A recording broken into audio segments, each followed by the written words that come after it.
Câmara dos Deputados aprovou a reforma tributária em primeiro turno.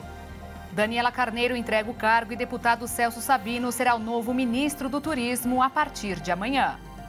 Dramaturgo José Celso Martinez Correia morre em São Paulo depois de um incêndio em seu apartamento. Espuma tóxica invade as águas do rio Tietê, em São Paulo. Desmatamento na Amazônia caiu quase 40% no primeiro semestre. Chefe de grupo mercenário que tentou dar golpe em Vladimir Putin volta para a Rússia. Novo aplicativo da Meta, que vai concorrer com o Twitter, bate recorde com mais de 30 milhões de adesões no primeiro dia.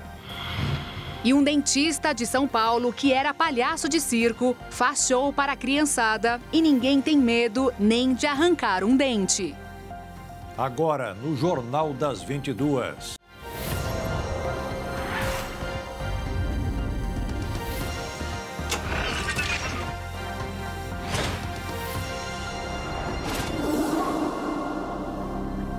Uma espuma tóxica voltou a tomar conta do rio Tietê, que está concentrada principalmente entre as cidades de Itu e Salto, no interior de São Paulo. Essa camada densa é formada pela concentração de resíduos de detergentes e materiais despejados no rio sem tratamento. Com as temperaturas mais baixas, a espuma demora mais tempo para se dissipar. Além disso, a alta concentração de poluentes no rio, que já é elevada, fica ainda mais intensa durante o período de seca. Aliás, a última chuva na região foi há 3 semanas.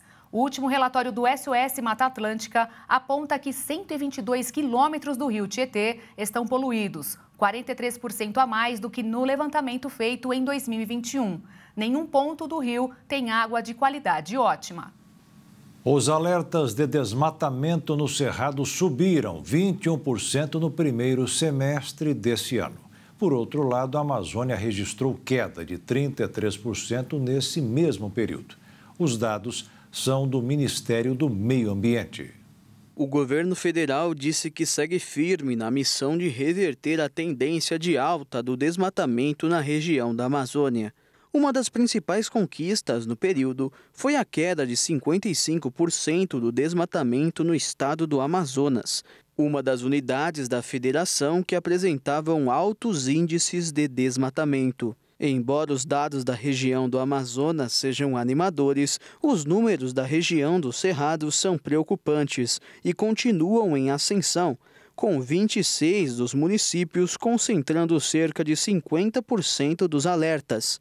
O estado do Mato Grosso foi o que registrou o maior aumento de desmate no período, com um total de 905 quilômetros quadrados perdidos, um aumento de 34% em relação a janeiro e a junho do ano passado. O Ministério do Meio Ambiente destacou que, para combater o desmatamento no Cerrado, o governo está na fase final de elaboração do Plano de Ação para a Prevenção e Controle do Desmatamento e das Queimadas.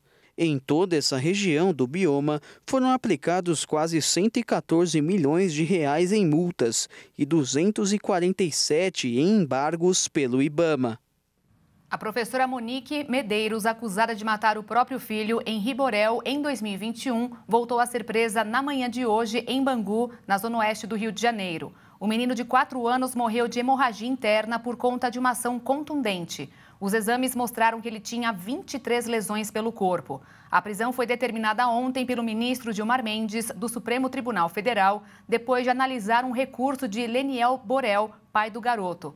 De acordo com a decisão, ela estaria utilizando as redes sociais, o que vai contra as medidas cautelares impostas pela Justiça.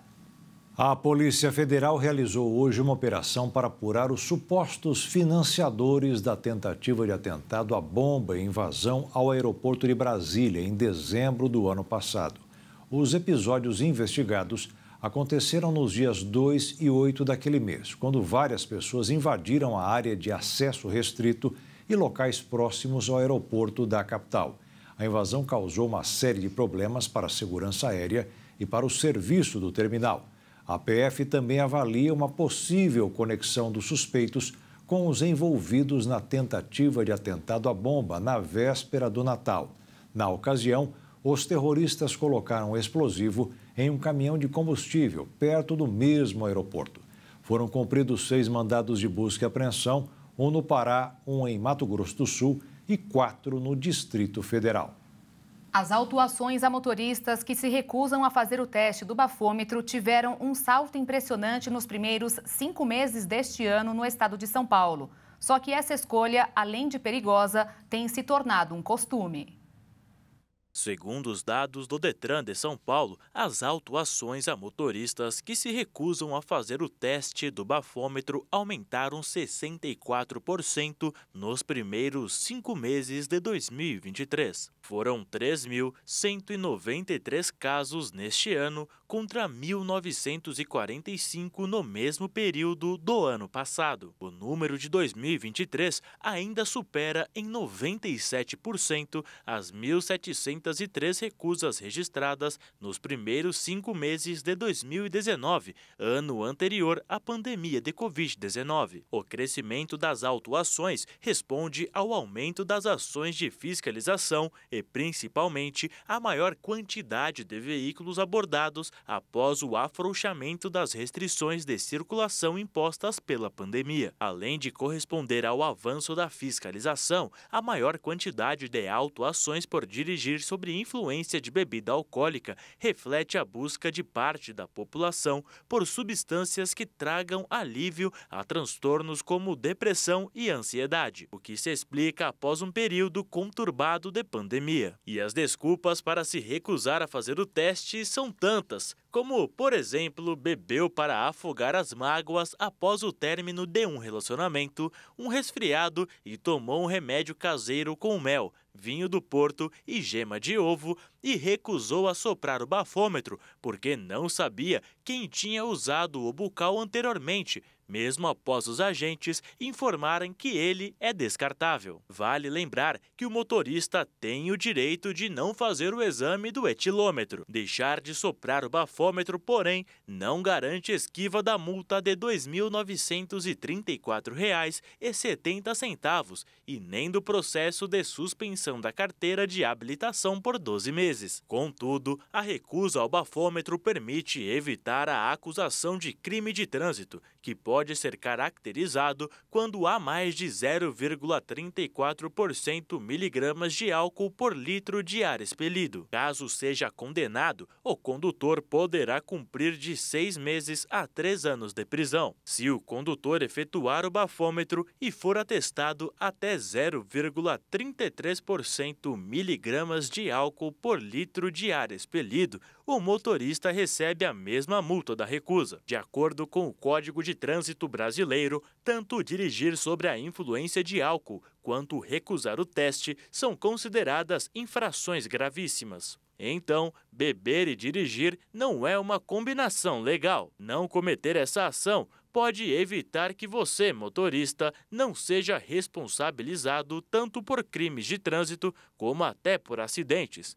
Sendo assim, se beber, não dirija. E a seguir você vai saber por que o governo liberou mais de 5 bilhões de reais em emendas parlamentares. E ainda, a Câmara dos Deputados aprova a reforma da reforma.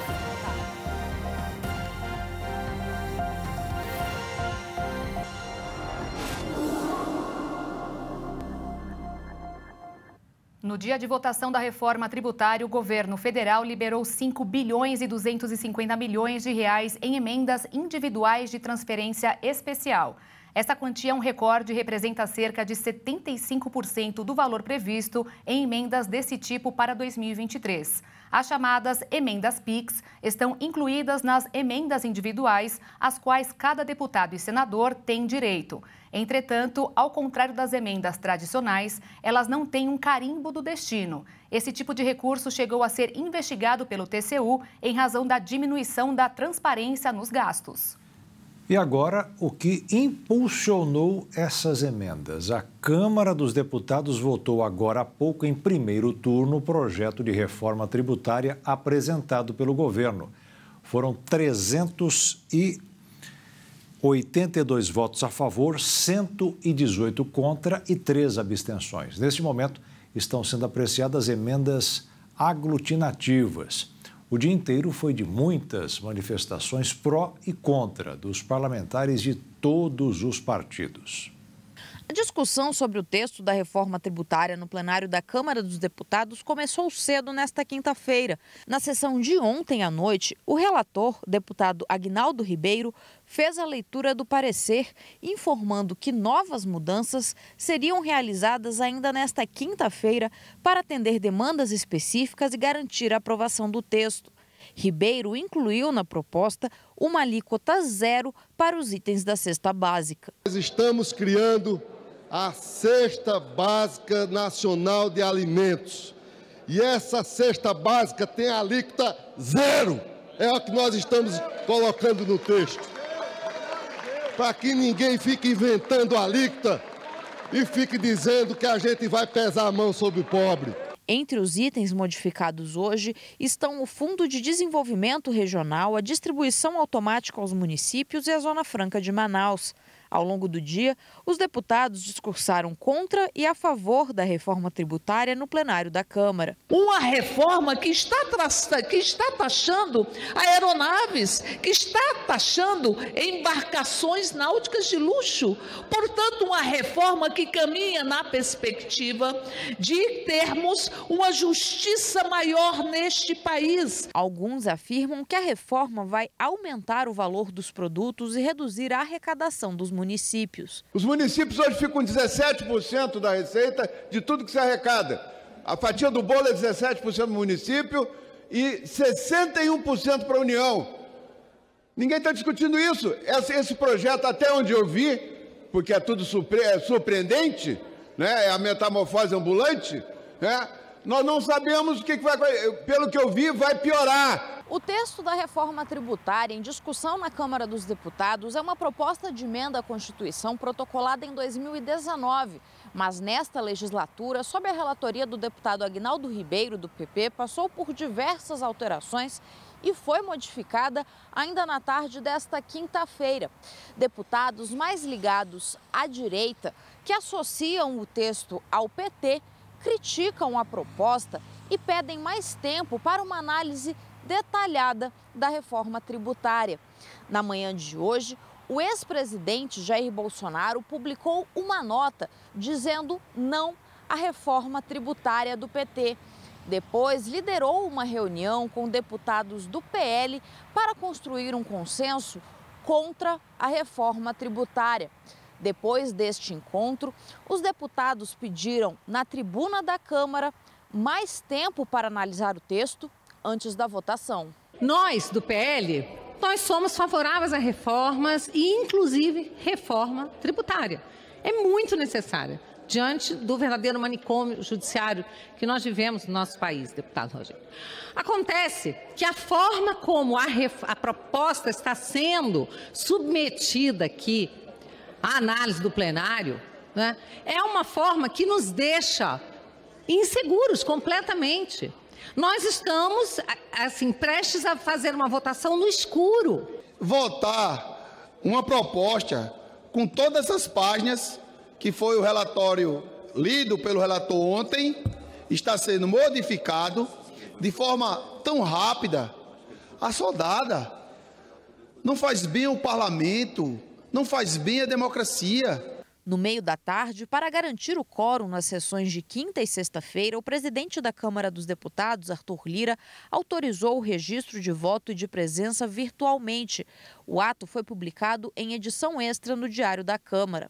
Essa matéria não é política, essa matéria é técnica, é a matéria mais importante para o país ter uma tranquilidade, não é? Jurídica, uma tranquilidade para quem quer investir nesse país e quem contribui com o seu crescimento gerando empregos. A PEC da reforma tributária precisa de 308 votos a favor na Câmara dos Deputados em 2 turnos.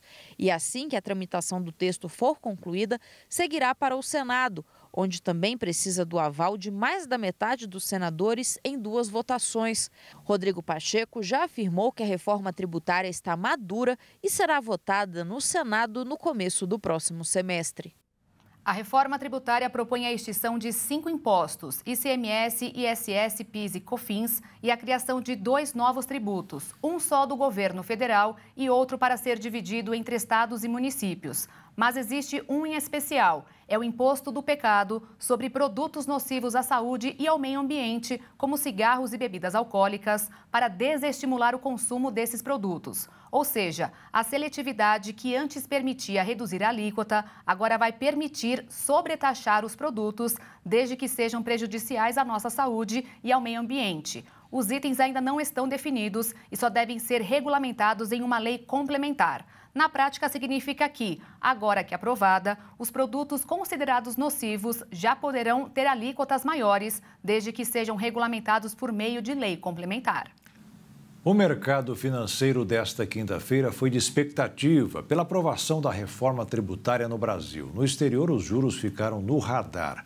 O dólar subiu 1,64%, fechando em R$ 4,92. Já a Bolsa de Valores fechou em queda de 1,78%, aos 117.425 pontos. A fila para a emissão do visto norte-americano de turismo e negócio, B1-B2, caiu pela metade em São Paulo. Em outras capitais brasileiras, o tempo de espera também vem caindo. No último mês de abril, o tempo de espera aqui em São Paulo estava em cerca de 570 dias, bem mais do que um ano. Mas agora, segundo o consulado, esse número caiu para aproximadamente 250 dias. Essa redução no prazo acontece porque desde o ano passado, a Embaixada dos Estados Unidos no Brasil passou a contratar mais oficiais consulares para ampliar a capacidade de atendimento. E, claro, isso surtiu efeito também em outras capitais. O tempo de espera para fazer a entrevista para a emissão do visto no Rio de Janeiro está em 126 dias. Em Brasília, 154. Porto Alegre, 273. E no Recife, 296 dias. A capital aí com maior tempo de espera. A expectativa das equipes consulares é processar mais de 1.200.000 vistos neste ano, o que representa a maior demanda de todos os tempos. A gente lembra aqui que no mês passado houve um reajuste no preço da emissão do visto americano B1-B2, que passou de 160 para 185 dólares. E claro, assim como essa modalidade, as outras modalidades de visto americano também foram reajustadas. O indicador do IBGE sobre o reajuste dos aluguéis caiu quase 0,5% em junho. Com isso, o IVAR acumulado nos últimos 12 meses está em 7,9%. Os preços caíram mais em Belo Horizonte, Rio de Janeiro e Porto Alegre. São Paulo foi a única capital onde houve alta, mas atualmente, na hora de aumentar os valores, o que está valendo mais é a negociação. A empresa Murray Cruises, responsável por operar o cruzeiro que vai viajar ao redor do mundo por 3 anos, anunciou que irá substituir o navio anunciado por um ainda maior.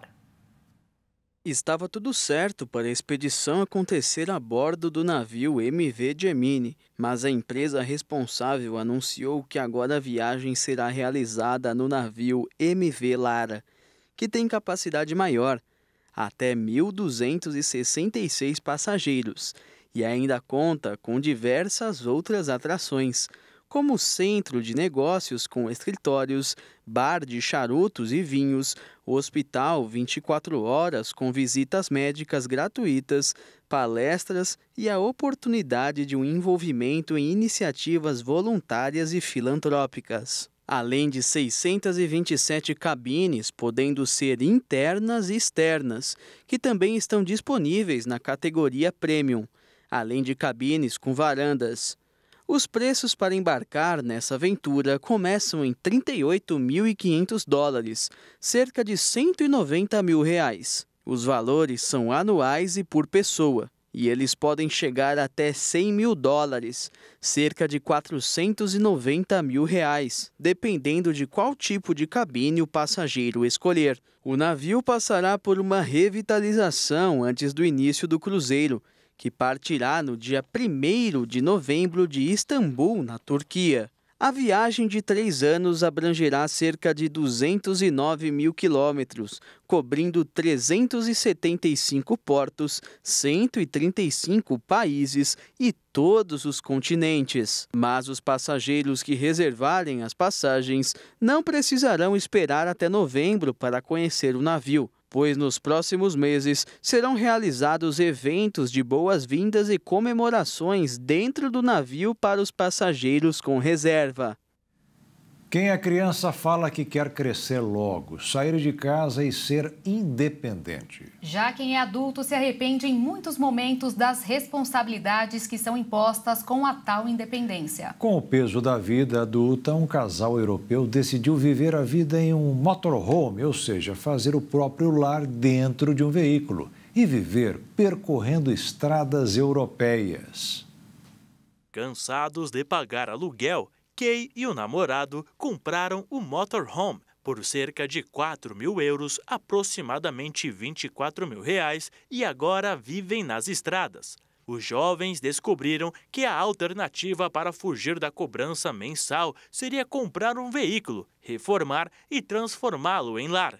Todo o processo de transformação foi compartilhado por Kay nas redes sociais dela, seguindo a moda do do yourself, ou seja, faça você mesmo em tradução livre. Inicialmente, foram feitos reparos principais para deixar o motorhome funcionando. Depois, vieram os detalhes para montar o veículo com a cara deles. O piso da casa sobre rodas foi inteiramente revestido com vinículo de mantas na área do motorhome transformado em cozinha. O trabalho de transformação ficou mais leve e menos tenso, com o bom humor da turma toda. Nas imagens, Kay aparece com um namorado e amigas, além de um cãozinho fiel escudeiro. A ideia mudou a vida deles e conquistou os internautas que acompanharam cada etapa do processo nas redes sociais. Atualmente, os vídeos deles já têm mais de 2 milhões de curtidas. Segundo eles, a sensação de liberdade vivida até hoje pelas estradas da Europa tem sido a melhor possível e que nunca poderiam imaginar que essa condição fosse possível. E a seguir, Daniela Carneiro entrega o cargo e deputado Celso Sabino será o novo ministro do Turismo a partir de amanhã. E ainda, chefe de grupo mercenário que tentou dar golpe em Vladimir Putin volta para a Rússia.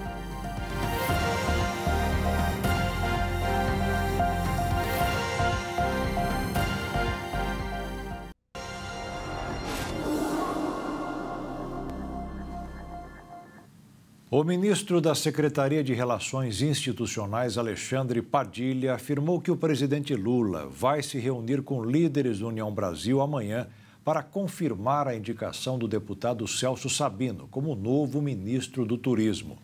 Sabino substituirá Daniela Carneiro à frente da pasta. A atual ministra colocou o cargo à disposição em reunião com Lula nesta quinta, no Palácio do Planalto. A troca será oficializada após a reunião com representantes do União Brasil, cuja data será definida amanhã. A expectativa é de que participem do encontro com Lula lideranças do União como Luciano Bivar, Elmar Nascimento, Celso Sabino e o senador Davi Alcolumbre. Padilha afirmou que Lula agradeceu a Daniela o excelente trabalho feito nos 6 meses à frente da pasta do turismo. A mudança no ministério faz parte das ações do Planalto para assegurar mais votos do União na Câmara, onde o partido tem 59 deputados. A partir de amanhã, a Caixa Econômica Federal vai colocar em prática as novas regras do programa Minha Casa Minha Vida. A expectativa do banco é ampliar o acesso ao crédito imobiliário com as novas condições de juros. A Caixa Econômica Federal anunciou que as novas regras do programa Minha Casa Minha Vida vão dar melhores condições de juros e benefícios.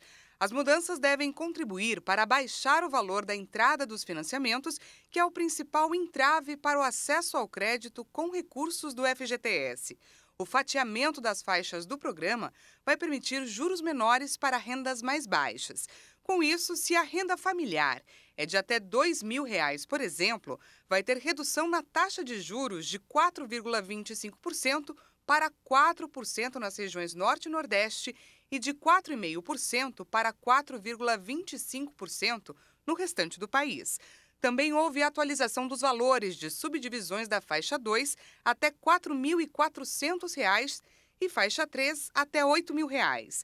Outra mudança foi o aumento do valor máximo do subsídio do FGTS de R$ 47.500 para R$ 55.000, que pode ser acessado pelas faixas 1 e 2 do Minha Casa Minha Vida.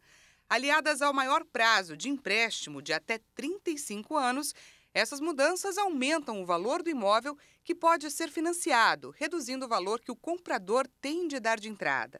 Houve também a atualização dos valores dos imóveis das faixas 1 e 2 do programa com acesso a subsídio, que agora variam de R$ 190.000 a R$ 264.000, a depender do tamanho da cidade e de aspectos populacionais.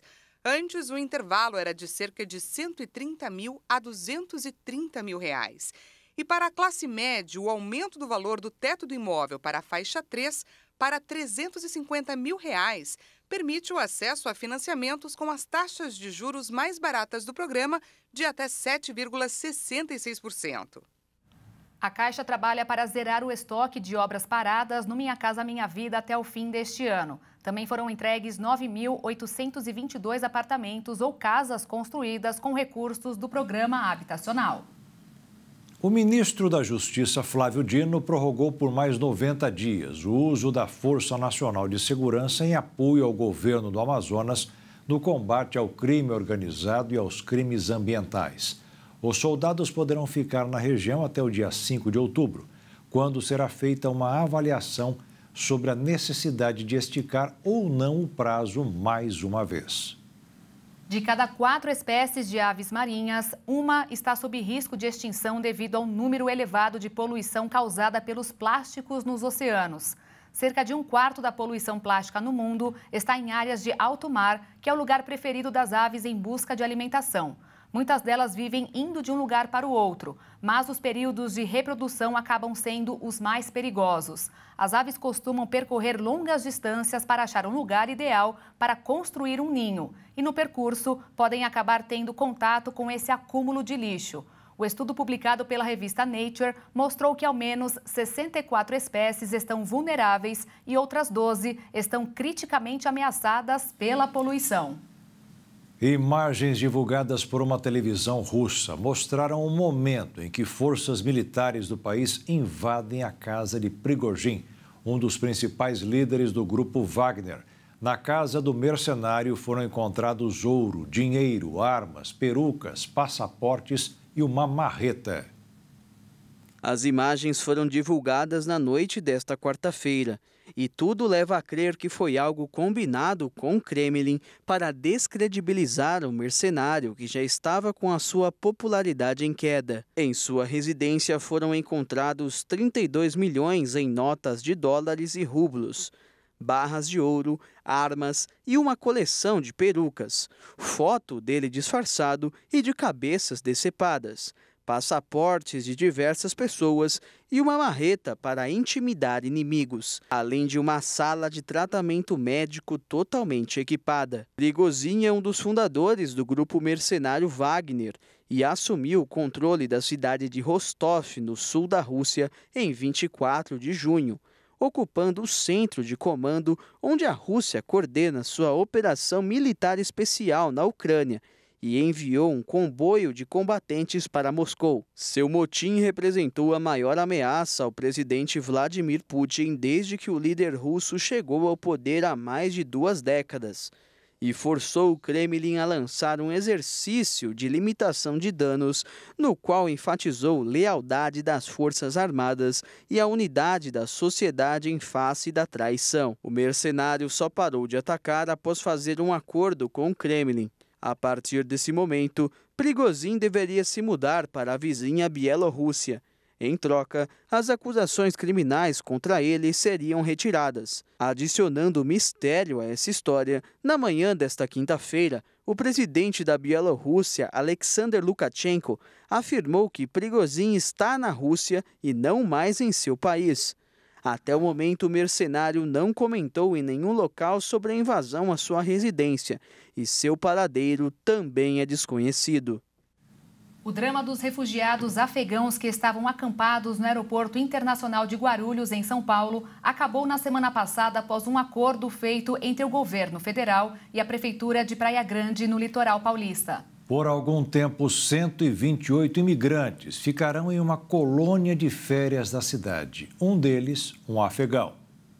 Correr pela praia com vento no rosto, se divertindo em família. A imagem demonstra a sensação de liberdade que Navid, a esposa e os 4 filhos agora vivem aqui no Brasil.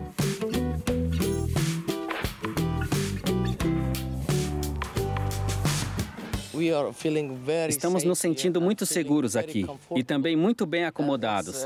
É realmente como se estivéssemos na nossa casa. Assim, a família toda se sente na colônia de férias do Sindicato dos Trabalhadores nas Indústrias Químicas e Farmacêuticas em Praia Grande, litoral sul de São Paulo, onde chegou no último dia 30 de junho, com um grupo de 128 imigrantes afegãos que até então acampavam em condições precárias no Aeroporto Internacional de São Paulo, em Guarulhos. Na verdade, o principal problema quando estávamos no aeroporto eram as acomodações. Não tínhamos lugar para dormir. Estávamos dormindo numa barraca feita com lençóis. Usamos também para fazer de travesseiros. E foi difícil para as crianças dormirem ali. Mesmo com as dificuldades, pode-se dizer que a vida no aeroporto era melhor do que no Afeganistão. Depois que o Talibã assumiu o controle do país em 2021, Mohammad Navid Haidari passou a ser constantemente ameaçado de morte. Ele trabalhava como tradutor-intérprete para a OTAN, a Organização do Tratado do Atlântico Norte, e, por isso, foi considerado um traidor da nação. Na verdade, eu era um tradutor no Afeganistão, em apoio às forças da OTAN, em apoio às forças internacionais no Afeganistão, as forças internacionais e a OTAN. Veja bem, o Talibã pensa que isso é uma traição para com eles, para com o nosso país, e eles me fizeram várias ameaças. Disseram que iam me matar e que iam matar a minha família. Homens do grupo extremista chegaram a invadir a casa da família Haidari, bateram no pai de Navid. Disseram que da próxima vez ninguém ficaria vivo. Foi quando o tradutor e a família resolveram fugir para o Irã 18 meses atrás. E eu andei com a minha família por cerca de 38 horas para atravessar a fronteira. E nós tínhamos que chegar até o Irã. Mas no Irã, nós não conseguimos nenhum visto de residência. E no Brasil, eles entenderam a situação das pessoas que estavam fugindo do Afeganistão. E eles estavam emitindo visto humanitário. Então, nós nos candidatamos para isso. E, felizmente, nós conseguimos obter os vistos. O tradutor chegou com a família ao Brasil no último dia 21 de junho. O drama dentro do aeroporto, para eles, durou menos de 10 dias. Hoje, na colônia em Praia Grande, diz ter tudo o que precisa para ser feliz. Aqui tem quartos, banheiros, chuveiros, tudo aqui é muito bom. E temos um playground para as crianças, tudo aqui é bom. Estamos nos sentindo como se estivéssemos em casa. Estamos muito melhores agora. Inicialmente, os refugiados deverão permanecer aqui por aproximadamente 30 dias, até que consigam toda a documentação necessária e aprendam um pouco de língua portuguesa para que possam seguir com suas vidas aqui no Brasil. O Navid me contou que existe uma previsão de que professores de português venham até aqui para ajudar nesse processo, mas ele já começou a aprender algumas palavras por conta própria. Deixe-me agradecer pelo seu trabalho duro e apreciar a ajuda a meu povo. Obrigado, brasileiros. O homem, hoje com 39 anos, que passou muito tempo de sua vida trabalhando como tradutor, demonstra ter muita facilidade para aprender línguas. Acredita que logo, logo estará fluente no português. É o que falta para que encontre um emprego e se estabeleça no país que a família toda já chama de seu. Obrigado, Brasil! E veja a seguir, novo aplicativo da Meta, que vai concorrer com o Twitter, bate recorde com mais de 30 milhões de adesões no primeiro dia. E ainda, um dentista de São Paulo que era palhaço de circo faz show para a criançada e ninguém tem medo nem de arrancar um dente.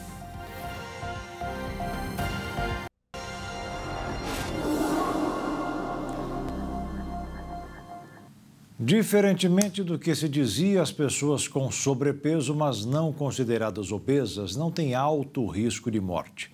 De acordo com um novo estudo publicado nesta semana, o índice de massa corporal não é um grande indicador de saúde. Os resultados publicados na revista PLOS ONE surgem em um momento em que a população mundial, seja de países ricos ou pobres, continua a ganhar peso. Só nos Estados Unidos, por exemplo, mais de 70% dos adultos estão acima do peso ou são obesos. O índice de massa corporal é calculado dividindo o peso de uma pessoa pelo quadrado da sua altura. Mas essa métrica está cada vez mais sendo vista como uma ferramenta limitada, devendo ser utilizada para uma interpretação mais completa. Mas, claro, o excesso de gordura ainda é um fator de alto risco para algumas condições, incluindo doenças cardíacas, diabetes e acidentes vasculares. É possível que pacientes com o mesmo IMC tenham diferenças metabólicas. Estudos anteriores sobre a relação entre o peso e a taxa de mortalidade apresentaram resultados inconsistentes ou incertos e se concentraram principalmente em adultos brancos não hispânicos. Agora, esse estudo foi baseado em dados da Pesquisa Nacional de Saúde de mais de 550 mil adultos americanos, entre 1999 e 2018, bem como no Índice Nacional de Mortalidade de 2019. O IMC foi calculado com base nos pesos e alturas relatados pelos participantes e tiveram seus dados demográficos, fatores como tabagismo ou atividade física, condições de saúde e até mesmo acesso a serviços médicos coletados pelos pesquisadores. Mais de 75 mil pessoas incluídas nesse estudo faleceram durante o período de pesquisa. Após ajustar outras variáveis, os resultados mostraram que pessoas com IMC entre 25 e 30, classificadas como sobrepeso, não apresentaram um risco de morte maior em comparação com os indivíduos cujo IMC estava entre 22,5 e 24,9. Mas, ao mesmo tempo, o risco de morte aumentou entre aqueles com IMC inferior a 20 e entre aqueles com IMC igual ou superior a 30. Classificados como obesos. Por exemplo, uma pessoa com obesidade grau 3, com IMC de 40 ou mais, mas que nunca fumou ou não tem histórico de doenças cardiovasculares ou câncer de pele, tinha mais do que o dobro de chances de morrer em comparação com uma pessoa equivalente com um IMC médio. O estudo afirmou que pode ser o caso de que doenças relacionadas ao sobrepeso estejam sendo melhor controladas agora, como pressão alta e colesterol alto. O novo aplicativo da Meta e concorrente do Twitter, chamado Threads, foi lançado oficialmente ontem e já bateu recorde no número de usuários que qualquer outra rede social.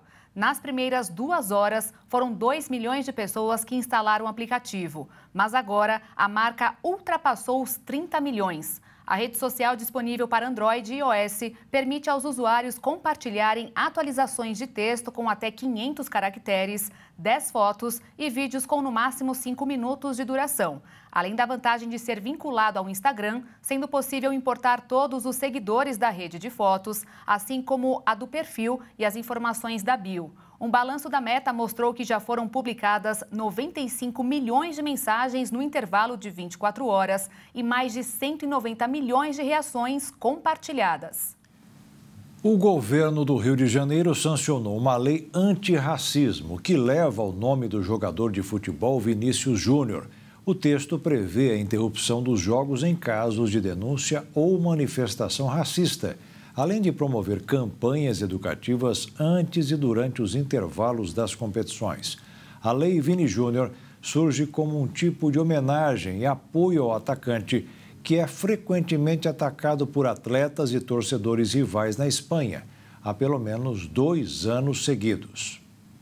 Uma operação realizada hoje pela Polícia Federal em São Paulo e no Distrito Federal combateu crimes cibernéticos contra segurados do INSS. Veja esse e outros destaques em um giro de notícias pelo Brasil e o mundo.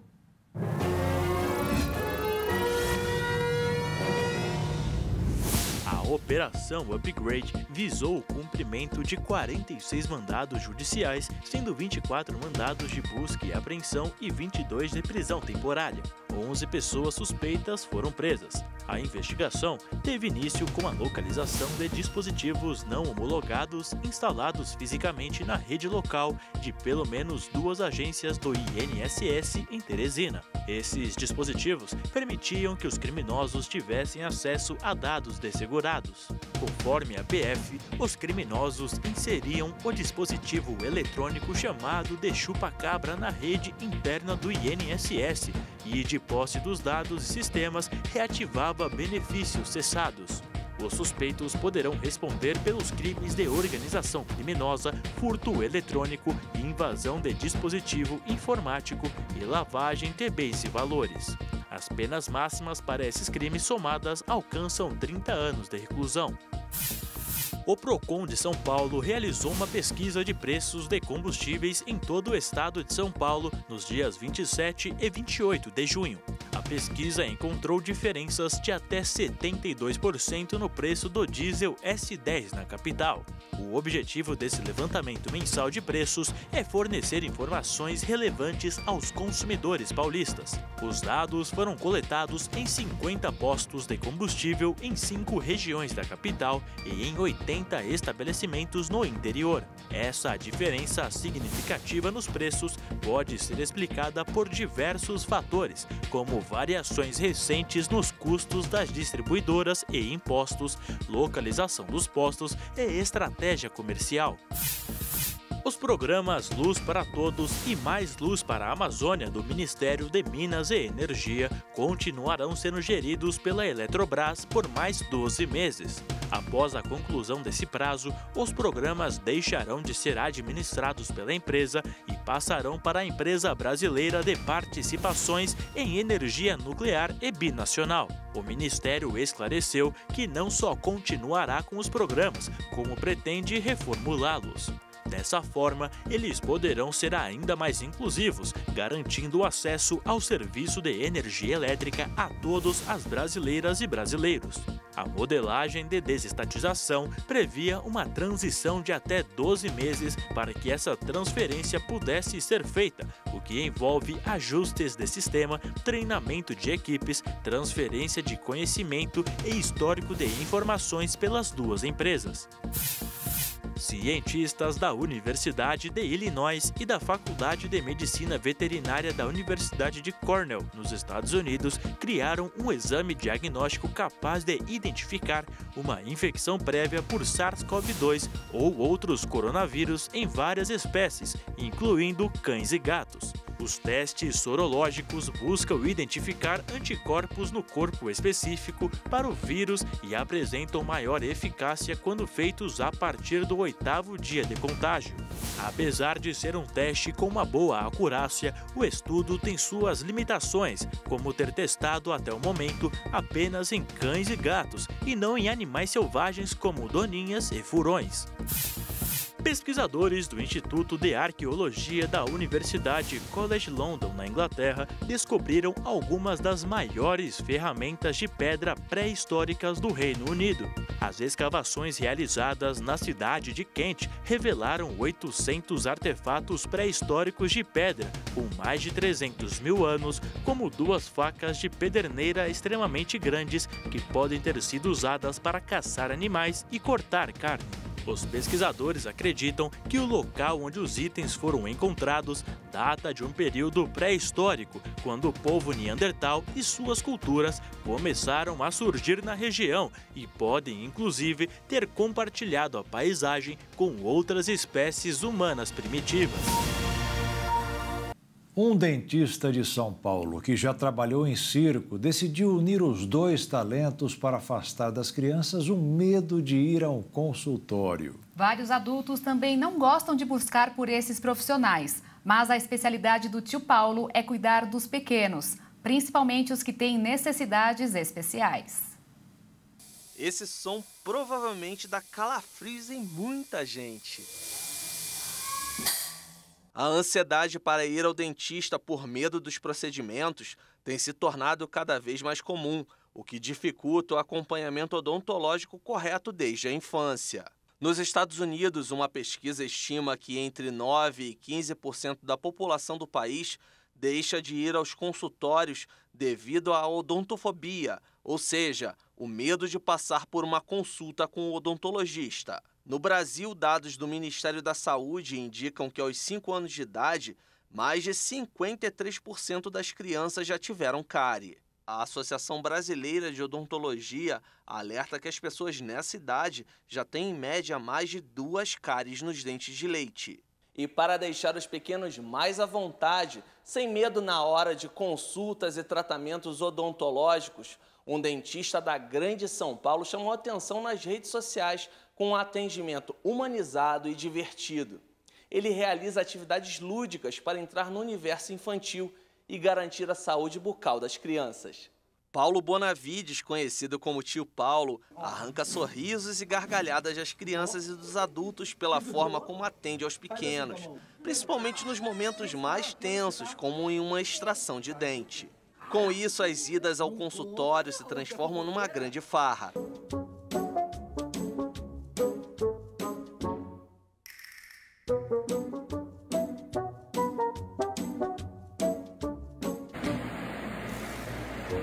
Não tem R$50, ó. Passa a língua aí pra ver se tá saindo. Eu sempre gostei de trabalhar com as crianças de forma humanizada, vendo não só o dente da criança, e sim tratando a criança como um ser humano antes de olhar essa posição do dente como um dentista está acostumado a fazer. Um consultório odontológico pode ser um palco ou ainda um local onde a imaginação e a fantasia transportam crianças para um mundo mágico. Há espaço para drama, canto, dança, piadas, brincadeiras e interação com os pacientes. Eu fui palhaço, fui mágico, trabalhei no circo, trabalhei muitos anos com teatro. Aqui já começa que não é um consultório, aqui tudo é mágico. Então a cadeira sobe com passo de mágica, a minha luva é mágica, o canudo é mágico, eu não uso autorrotação, injeção aqui não tem. Então assim, é uma força que eu trago pro paciente, eu tenho varinha que sai brilho, então tudo eu levo pro lado lúdico. Mesmo o material do dentista não sendo aquele material mais bonito que a gente conhece, que é aquele material prata, que faz barulho, que não é muito legal, eu tento fazer com que aquilo vire algo fantasioso na cabeça da criança, fazendo a criança embarcar no mundo da imaginação. Com tanto cuidado e dedicação, não demorou muito para que o Tio Paulo explodisse nas redes sociais. Hoje eu conto com 8 milhões de seguidores, então é bastante gente que me assiste todos os dias. Vários artistas postaram vídeo meu. Aí eu fui convidado para fazer um filme com o Lucas Neto, fui convidado para fazer outras coisas. Hoje eu atendo filhos de famosos que vêm aqui me procurar. As redes sociais acabaram me ajudando muito. E o Tio Paulo pretende ir ainda mais longe para espalhar saúde e alegria por aí. As redes sociais, ela tem o poder de mudar a vida das pessoas aos poucos quando a gente faz algo com muita responsabilidade. Eu vim de uma família muito simples, onde eu escutei muitos nãos, inclusive que eu não ia conseguir me formar como dentista. E hoje eu acabei sendo o dentista mais conhecido e mais famoso do Brasil, vamos dizer assim. Isso está muito legal e, claro, não deixando de fazer um trabalho social com as crianças na faculdade, dando oportunidade a qualquer um sorrir, independente da condição financeira. Eu sou muito pequenininho, perto do que eu tenho ainda para crescer. E o Jornal das 22 termina aqui. Obrigada pela sua companhia, um ótimo fim de noite para você e até amanhã. Uma boa noite, fique na paz. Tchau.